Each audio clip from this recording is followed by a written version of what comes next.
కారణంగానో లేకపోతే ఇంకా మరీ ఇతర కారణాల ద్వారానో మన సభ అనుకున్న రీతిలో సక్సెస్ కాలేదని కొంతమంది అనుకోవచ్చు. నేనైతే చెప్తున్నా, ఇక్కడికి వచ్చిన ప్రతి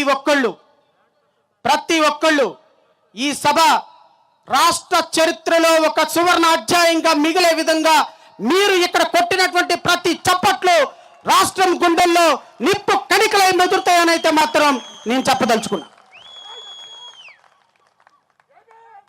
2029 మన ముందున్నటువంటి అసలైన సవాలు.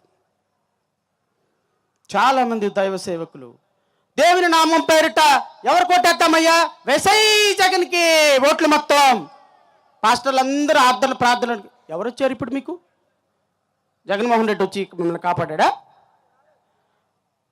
వేసై తెలుగుదేశం పార్టీకి ఓట్లు, అటు తెలుగుదేశం పార్టీకి గుద్దేశం, ఇటు వైసీపీకి గుద్దేశం. ఇప్పుడు ఎవరైనా చర్చ పడగొడుతుంటే ఎక్కడికి వెళ్తున్నావు? ఎమ్మెల్యే గారి దగ్గరికి వెళ్తే నన్నేం చేయమంటారయ్యా? ఎవరికి ఓటేసి ఎవరి కింద బానిసలాగే మిగులుతాం?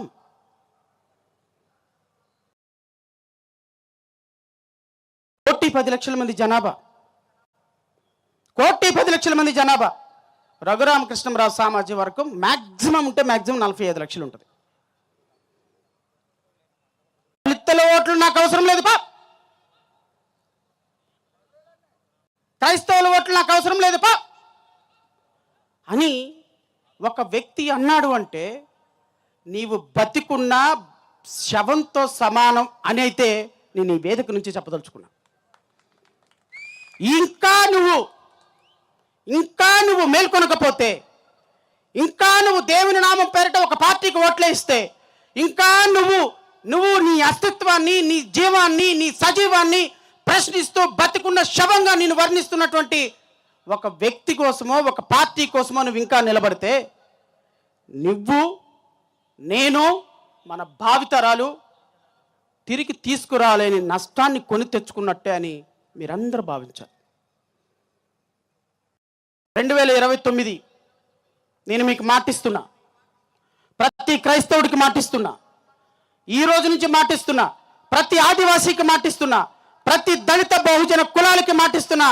ఈ రోజు నుంచి ఆంధ్రప్రదేశ్ రాష్ట్రంలో దళిత కుటుంబానికి కావచ్చు, దళితులకు కావచ్చు, క్రైస్తవులకు కావచ్చు, ఆదివాసీలకు కావచ్చు, కష్టం అంటే ఫస్ట్ వచ్చేటువంటి అన్నా కష్టం అంటే జడా శ్రావణ్ కుమార్ మీ కష్టాన్ని తీసుకోవడానికి ముందుకు వచ్చాడు.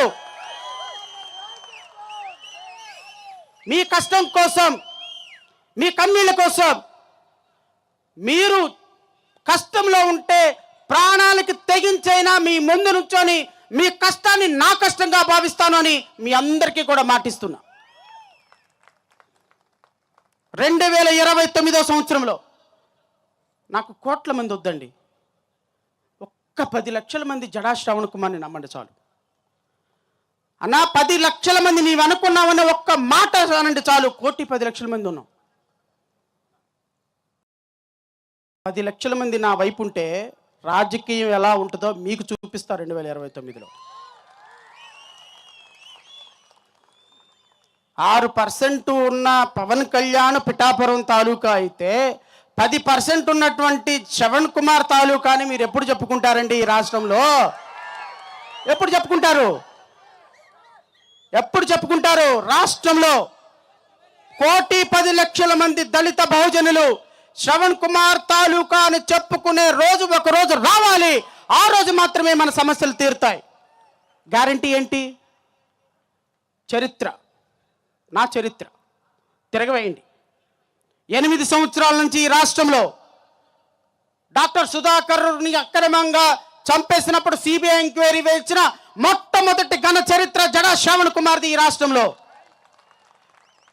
కిరణ్ కుమార్ చనిపోతే ఇంటికి పరిగెత్తి కరోనాలో ఇంట్లో నుంచి బయటకు రాని పరిస్థితుల్లో కిరణ్ కుమార్ దగ్గరికి వెళ్ళి కిరణ్ కుమార్ యొక్క కేసుని సిబిఐకి అప్పగించాలని కేసు వేసినటువంటి జడా శ్రావణ్ కుమార్. వాట్ నాట్ శిరోమండనం వరప్రసాద్ కేసులో నుంచి, సైబర్ సుబ్రహ్మణ్యం కేసులో నుంచి ఈ రాష్ట్రంలో నేను చెయ్యని పోరాటం లేదు, మాట్లాడని మాట లేదు, రిప్రజెంట్ చేయని ఇష్యూ లేదు. దళితుల కోసం, ఆదివాసీల కోసం, బహుజనుల కోసం ఆఖరికి అబ్దుల్ సలాం కుటుంబం చనిపోతే ఆ కుటుంబాని కోసం కూడా పోరాటం చేసిన ఏకైక వ్యక్తిని ఆంధ్రప్రదేశ్ రాష్ట్రంలో నేను. నా చరిత్ర మీకు చెప్తున్నా, నా చరిత్రను ఒకసారి పరిశీలించండి. భావి తరాలకి నాయకత్వం వహించేటువంటి అవకాశం నాకు ఇవ్వండి.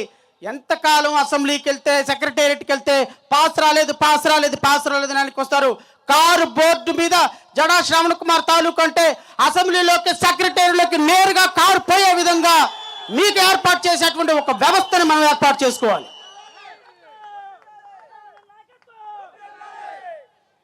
చర్చి కూల్చారా? ఎవరికి చెప్పుకోవాలి?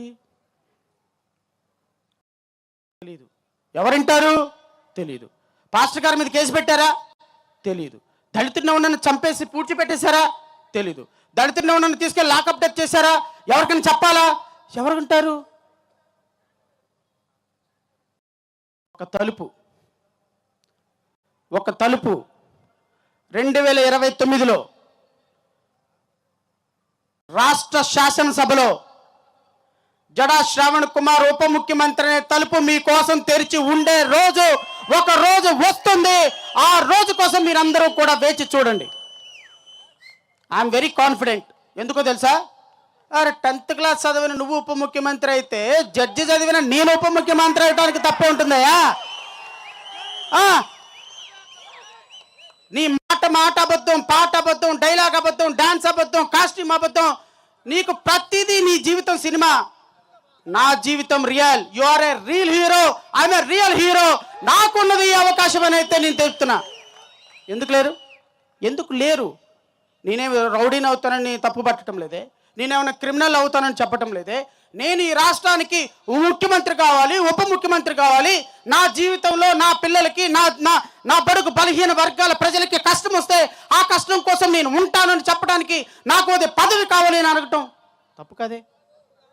ఇదేం తప్పు కదా? తప్పు కాదు అన్న వాళ్ళు ఒక్కసారి చెయ్యెత్తి మీ ఆశీర్వాదంతో నాకు ముందుకు తర్పించండి.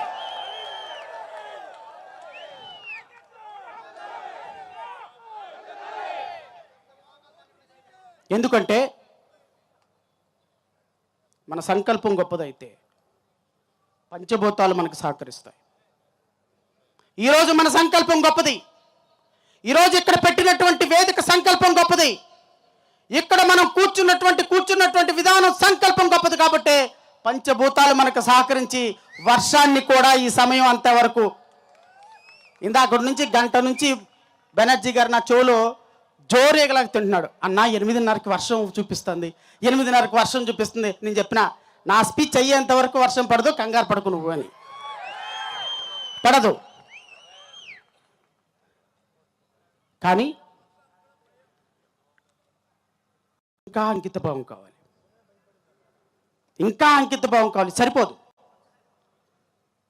సరిపోదు. ఎందుకంటే మన భావి భారత పౌరుల యొక్క, ఇప్పుడు